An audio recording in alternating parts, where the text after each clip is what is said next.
Nice, nice, nice. Hello there, my friend. How are you doing today? You see, today I have videos for you here. Hey, the kind of videos that might make you rethink what you know, or make you, my friend, feel like shedding tears because of the wonderful animals that we shall be seeing. Is even videos, some explaining this crazy. No. Let me start. Good vibes soul, my friend. I start. Hello there, friend. In your area or your country where you come from, are you experiencing any crazy weather or climate changes? Well, today I have videos for you that consist of such things and other extremely incredible stuff that might make you rethink what you know or just feel nice. So, my friend, before we dive into seeing those videos, I wouldn't like you to miss a minute while you are hitting that subscribe button because every bit is interesting. So, please kindly do so before we dive in. And as you are doing so, let me tell you what it is that we do here. My friend, we spread love to the whole world, peace, honesty, and forgiveness. And we do that as we react together to the type of videos I'm telling you about. But here, my friend, is a good vibes place and we acknowledge God Almighty, our Creator. We always read from the book of wisdom and give thanks to the Creator. So, let's hear what the word tells us. Oh, and my friend, also grab some snacks because here you might see me with mine and I wouldn't want you to feel like you're missing out. So listen closely. No, in all these things, we are more than conquerors through him who loved us. For I am convinced that neither death nor life, neither angels nor demons, neither the present nor the future, nor any powers, neither height nor depth, nor anything else in all creation will be able to separate us from the love of God that is in Jesus Christ our Lord. That, my friends, is from Romans 8:37 going down. So let's give thanks to our Creator. Thank you, Father, for your kindness, your goodness, your love, Father. Thank you for gathering us here, Father, with this wonderful soul that you created. All glory and honor belong unto you, Father. Thank you for the videos that we have today, Father. As we react to them, dear Lord, with our intentions, guide us through and forgive us all our sins. In Jesus' mighty name, we do pray, trusting and believing. Amen. Let's dive in good vibes, soul. Much love. This is a video from Tampa General Hospital of their Aqua fence, which they put out during Hurricane Helene to prevent flooding from getting inside the hospital. And part of the reason that it's so effective in holding back the water is it's a self-stabilizing structure. You can see in this video here before the flooding, you have the back wall here, and then this little floor plate that goes into the flood zone actually. And then you have these little bars here that attach them both. So here you have it before the flooding, and in this video, here's what it looks like after the flooding. You can see no water is really getting into the hospital. So this is a cross section of what the aqua fence looks like, and if I draw in the hydrostatic pressure of the water pushing against the wall here, it's going to look like this, where there's not much at the top where the water is shallow, and the deeper you get, the more pressure there is against the wall. This pressure in the wall is going to try and make the wall rotate around like this and fall over. Now this is where the self-balancing structure comes in. You'll notice that we have this big foot actually extends into the water itself, which means the weight of the water is actually pushing down on this back panel over here. So as the aqua fence is trying to fall over this way and rotate around its axis down here, the weight of the water itself is actually pushing in the opposite direction and holding it into place. You can think of it kind of like a seesaw that's bent in half, where here you have the fulcrum, you have the weight of the water is pushing on this side, but then it's also pushing on this side. So while it wants to rotate this way, due to the hydrostatic pressure, the weight of the water is actually holding it down in place, preventing it from spinning around. You also have these little tensile rods here, which are going to pull the wall back and prevent it from falling down. And this is also going to be held down by the weight of the water. Between this bottom plate and the ground, you also get an increased pressure due to the fact that you have the water pushing down, which means you get an increased friction force, which probably helps keep it in place in addition to the anchoring system that's anchored in on this side over here, which prevents it from just being pushed over like this without rotating. You can learn more about the product at its product website here. And here they have some photos of it in use around New York, and you can also find videos of them testing it. But yeah, I wanted to talk about it because it's a really cool use of this self-stabilizing structure, and the only other place I've seen this is in foundation engineering. There are a lot of different foundations out there that use the same principles, where the soil that's trying to tip the wall over, it's also being stabilized and held down by that soil. And it pretty much operates in the same exact way, but replace the water with soil. Continuous contour drawing is an exercise that is not well understood by the drawing student. Let me explain how to do it and why we do it. First, the how. Once your pen or pencil touches the paper, you don't lift it off. The idea is to create a drawing with one line. Spend the majority of your time looking at the reference material, not your drawing. The idea is that it's a warm-up exercise for your eyes. You're warming up your eyes to pay attention to the little nuances in the reference, the little shifts in line and shape. Of course, in later drawings you can focus on proportion, but at least you'll have some visual memory about the nuance. So that's continuous contour drawing, and now you know.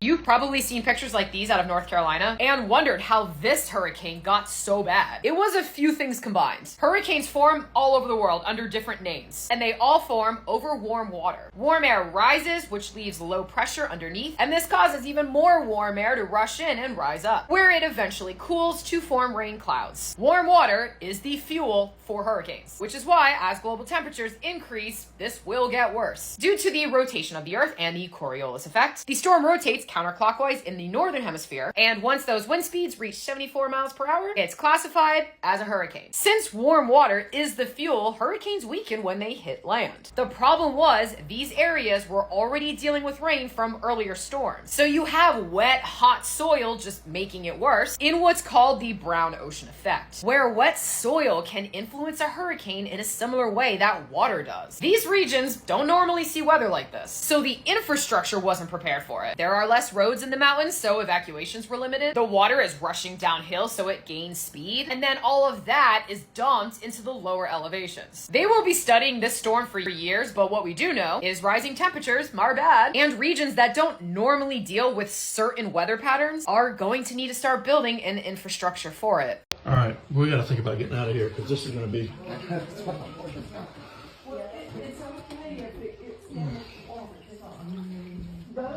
James, you all right, bud?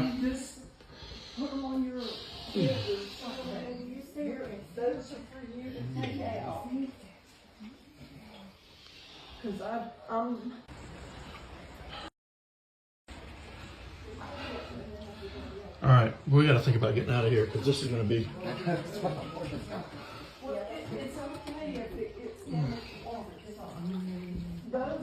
James, you all right, bud?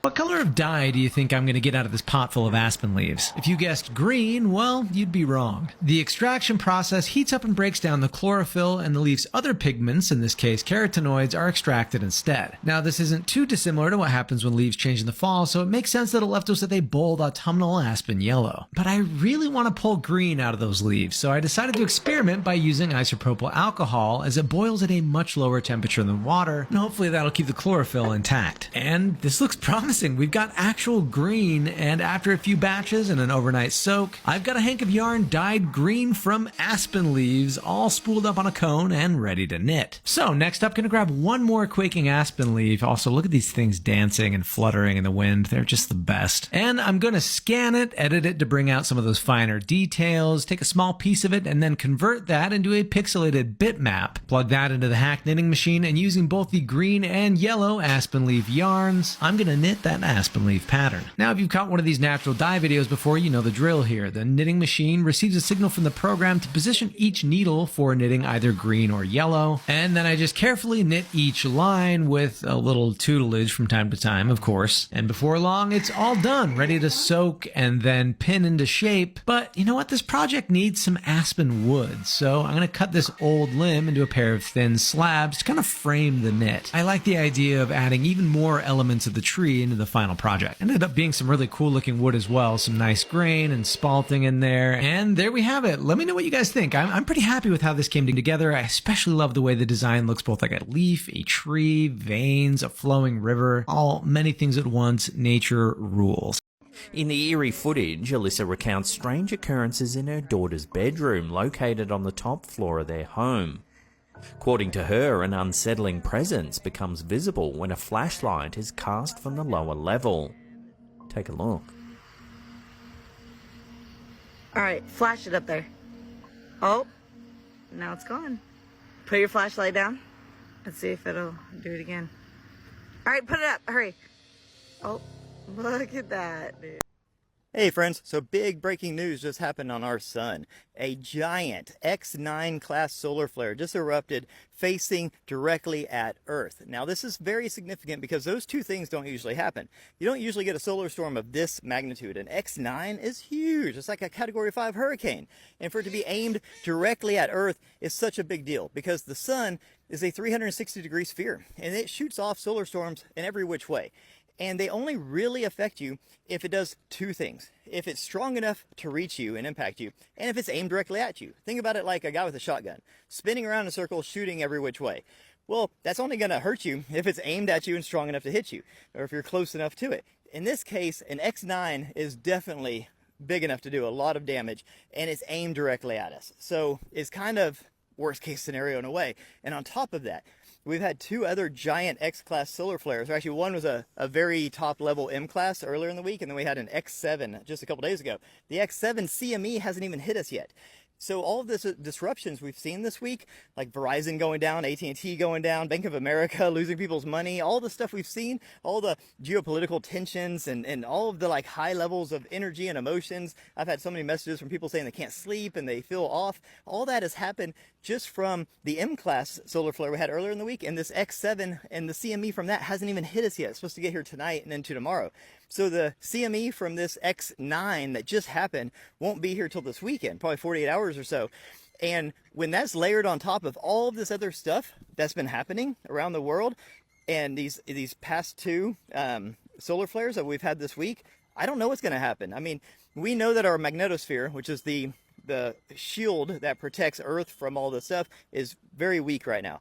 We know it's weakening, and we know that the sun is entering its maximum peak of its solar maximum cycle, which it hasn't even entered into yet. We have about another year of this. So we know the sun is getting more intense with its storms, and we know that our shield is way weaker now.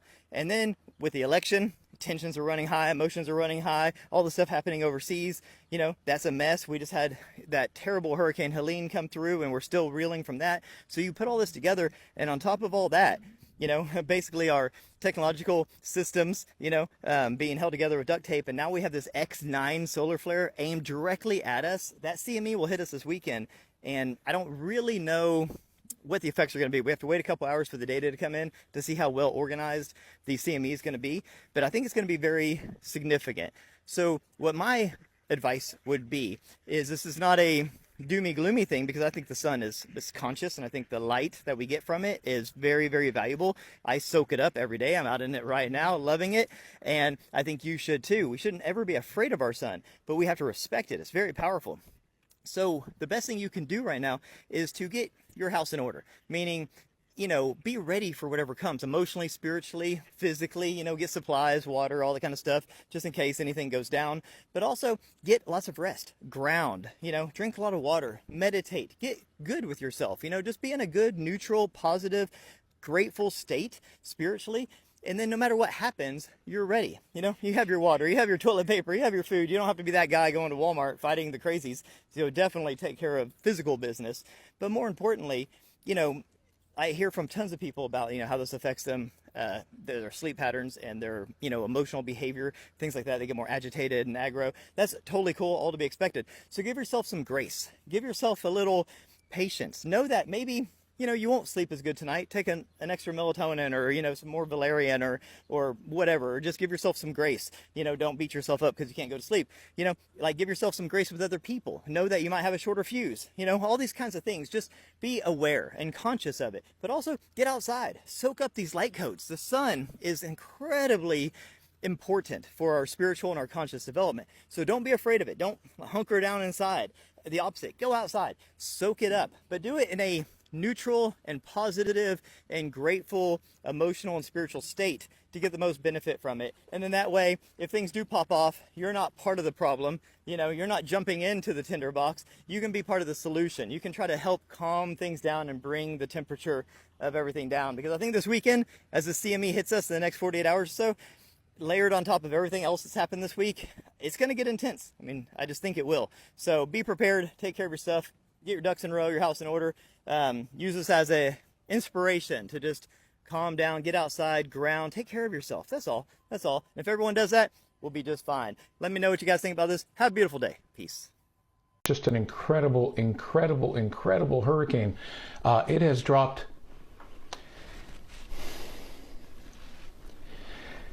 It has dropped 50 millibars in 10 hours. I apologize. This is just horrific. Maximum sustained winds are 160 miles per hour, and it is just gaining strength in the Gulf of Mexico, where you can imagine the winds. I mean, the seas are just so incredibly, incredibly hot. Record hot, as you might imagine. You know what's driving that. I don't need to tell you. Global warming, climate change, leading to this and becoming an increasing threat for the Yucatan, including Mérida and Progreso and other areas there. When checking your blood pressure, holding your arm in your lap like this is wrong. Having it hanging by your side is wrong. A new study finds that holding your arms that way can lead to an inaccurate result, an overestimate. Here's the right way to do it. Have both of your feet flat on the floor, have your arms supported on a table, have the mid cuff at heart level, relax, and don't talk. What is the difference between hurricanes, cyclones, and typhoons? The first difference comes from where all of these storms originate. Hurricanes form in the Atlantic and Northeast Pacific Ocean, and usually come in contact with Caribbean islands and the United States. Typhoons form in the Northwestern Pacific, and usually hit countries like China, India, and Vietnam. Cyclones form in the South Pacific and Indian Oceans, and usually hit countries like Indonesia, Australia, and East Africa. The main difference between these three is that storms in the northern hemisphere spin counterclockwise, such as hurricanes and typhoons, while on the other hand, storms in the southern hemisphere spin clockwise, which includes cyclones. All of these storms require the same ingredients. These include a weather disturbance, warm tropical waters, high moisture, and low winds. And really the only difference between these storms is where they originate and if they spin clockwise or counterclockwise. So what do they do to milk in the milk factory to make it last longer? With most foods, you add preservatives and additives to make it last longer. With milk, you don't add anything to the milk. Instead, they take stuff out of the milk to make it last longer. And the major thing is ultrafiltration. This is the ability to deconstruct the milk or filter it right down to the molecular level. And when you can filter it to that sort of degree, you can take out absolutely every impurity, any form of bacteria, somatic cells, any fine little bits of whatever shouldn't be in there is totally removed. And that means you've got a very sanitary, clinical, clean product. And many people will think that that's fantastic, but you're also taking something out of the milk. You're taking all the good bacteria, all the good stuff out of it. And I believe that that process of ultrafiltration is actually what is causing people to become a little bit intolerant to milk. And when people try farm fresh milk, they just think, wow, this tastes fantastic. And it does. It's absolutely awesome. And there's something that happens when you basically filter it that reduces the quality of the milk. And I think I liken this to sort of bakery bread. So I don't buy supermarket bread anymore. I only buy bread from the bakery, and it tastes great. It's just, what is it, yeast, flour, water, a bit of salt, bit of butter, and it tastes great, but it's not going to last, more than a week. In fact, after about 3 days, you have to have used it, or else it starts to go stale. And the supermarket breads, they'll have artificial additives to stop it from going moldy, and they'll add emulsifiers to keep it soft. And when you get whole food or whole bread that doesn't have all that stuff into it, tastes great but doesn't last as long. And our milk's the same, tastes great, but it doesn't last as long. So we deliver 3 times a week, Monday, Wednesday, Friday. I recommend to our customers that you don't buy all your week's milk on a Monday. Instead, get a little bit on Monday and get another bit on Friday. Keep that milk fresh. and that way you can enjoy the great taste without having to worry about it going off. Just 3 minutes ago in East Illinois, this is what was going down some other day. This is crazy, my friends. Look at the weather here. Oh my God, this is unbelievable. Oh man, I really pity the people in those areas. Good people over there watching. You see, there are some people. Okay, I am no bear expert, but I just don't think this bear's feet look right. Like, can a bear expert please weigh in? And I'm being dead serious. We were driving home from the Outer Banks. I saw this cub walk out of the woods, and I don't know, his feet just don't look right. I zoomed in and slowed it down, but seriously, weigh in, bear experts.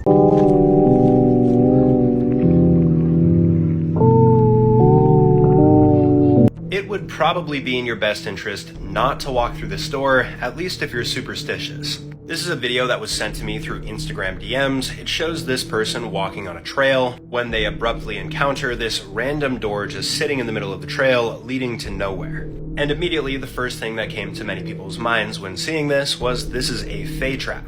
For those that are not aware, fae are mythical creatures that live in the forest, and they're usually at least mischievous and sometimes can even be malevolent. It's also rumored that they leave these fae traps around to capture unsuspecting humans and potentially even trap them forever. And these fae traps are supposedly very easy to spot because they're things in nature that just don't make sense. Many people consider mushrooms growing in rings fae traps, unnatural openings in trees fae traps, and of course random objects like doors leading to nowhere. And who knows, if you go through this door, maybe you enter a whole new realm, but realistically, I think an artist probably put this here to confuse people. Okay, so this right here is a quokka, also known as the happiest animal in the world. They live here on Rottnest Island and here on Rottnest Island only naturally. They are a marsupial, and the reason they are known as one of the happiest animals in the world is because these guys don't actually have that many natural predators, if any at all. And they just have a complete abundance of food on this island, so they're doing great here and loving life, munching on the little leaves and stuff. They're so cool. They're little marsupials. They have a pouch, so similar to a kangaroo, wallaby, wombat, things like that. A lot of them found in Australia, especially these little guys, which are one of my favorite things. Just look at him. Don't bite me. Hi. And he's gone. I already ate a lot of fiber, but once I saw that statistic that like young people were dying at record rates from like colon cancer from not getting enough fiber, bitch, never the fuck again. Never the fuck again. I be shitting. Literally and metaphorically, okay? Give me a tiny bit of your time, and if I can't convince you the importance... Okay, how about if we can't convince you? That works. 8 different studies have shown for every 10 grams of fiber you add to your diet, it's associated with a 10% reduction in the risk of death. Now, associations don't equal causation, but as for why these might be connected, I will hand you over to Morticia. Look, I'll be upfront about it. I hope you're ready for some rapid fire, cause there's a lot. Soluble fiber lowers the absorption of cholesterol. So if you eat more fiber, not only will you see a decrease in your total serum values for cholesterol, your LDL will lower as well. This amounts to not just a reduced incidence, but also a reduced mortality rate for cardiovascular disease. And if you didn't know, cardiovascular disease is the #1 cause of death worldwide. On top of that, we have some recent data that suggests that simply increasing our daily fiber intake can translate to a lowered risk for fatty liver disease. Don't worry, I'm not done yet, let's keep going. Dietary fiber plays an important role in the control of our blood glucose levels, so it makes sense that increasing our daily fiber intake can help protect us against type 2 diabetes. However, even if you already have type 2 diabetes, increasing your daily fiber intake can help protect against premature mortality. That's a pretty big deal. And increasing our fiber intake doesn't just protect against disabling dementia, it also lowers your risk for Alzheimer's disease. We can't talk about all the benefits of eating more fiber without talking about one of the most important ones of all, cancer. Increasing your daily fiber intake doesn't just lower your risk for colorectal cancer, it also lowers your risk for esophageal cancer, for Barrett's esophagus, for gastric cancer, for pancreatic cancer, and many more. If you thought it couldn't possibly get better than that, finally, we have multiple meta-analyses. These are really large scientific studies that show that when we simply eat more fiber every day, our risk for all-cause mortality lowers. Basically, if you simply eat more fiber every day, not only will you live longer, you'll also live healthier. And I don't know about you, but that sounds like great news to me. Well, I disagree, Morticia, because I think it sounds like the best news. So good. Okay, bye. Here's how to create the best finishing knot when hand sewing. Pick up the tiniest little bit of fabric on your needle and pull the thread through, creating a loop. You're going to hold that with your thumb and notice one side of the loop is moving and the other side isn't when I pull the thread. You're going to focus on the side that isn't moving, this thread here. Hold it up with your thumb and then wrap the thread around the needle 3 times. 1, 2, 3. While still holding it with your thumb, pull the thread up and slowly let it go. Let that loop fall all the way into the fabric, and then with your nail you can push it down a little bit. It gives you this really tight, strong knot. Then to finish the thread, dip down and pull back up about 1 inch away from the knot and trim it close to the fabric. Why do old people smell like that, bro? Like, I know this sounds like I'm being facetious or like I'm being, making fun of, like you know that old person smell. Why is it like science? Is there like something, some gas they emit and then they smell like that? And when will it kick in for me and everybody else who's not an old person yet? When, why, how? Like, who knows this? Like, is there someone who's like a old personologist, like a scientist for old people, doctor old people? Who knows why they smell like that? What causes that? Like, why do old people smell? They all smell the same too. They all have that one fragrance. That's the old person's scent. Like, I don't know. Like, why? How does it happen? How does it come about? Can someone explain? Hi, my name is Dr. Rubin, and there is a scientific basis for why older people have a distinct scent that's often described as greasy, grassy, or musty. It's known as the nonenal smell, because starting at around age 40, at the surface of the skin, there's something called omega-7 unsaturated fatty acids that start to break down into a byproduct called 2-nonenal that gives that distinct scent. While it is a distinct scent, many people do not find the scent to be unpleasant. However, if this is something that is bothersome, you could consider bathing more frequently and washing your clothes and bedding more frequently. Does anyone have any idea what's flying over Wichita right now? I just was on a walk and I saw these out to the west, and I thought they were birds or balloons at first, but they're moving in a perfectly straight line with no flapping or anything like that, so not a clue what they could be. They're flying very smoothly though.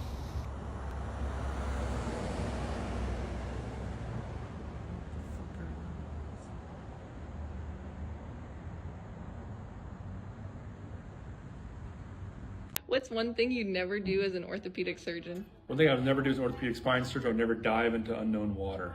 Dr. Brotherton, what's one thing you'd never do as an orthopedic surgeon? I'd never get on a motorcycle.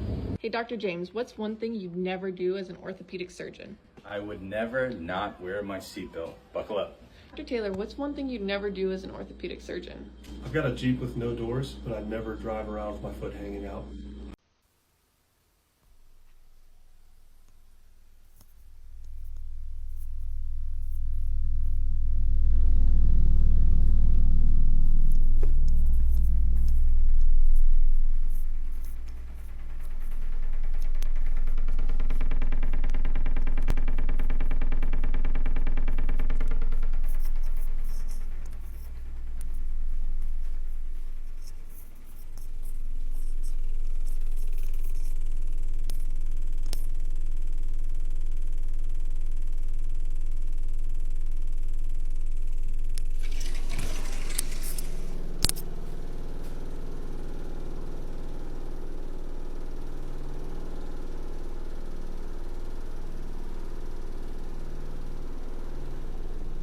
Hi, my God, good people of Earth, what's going on there in the sky? Are you seeing this?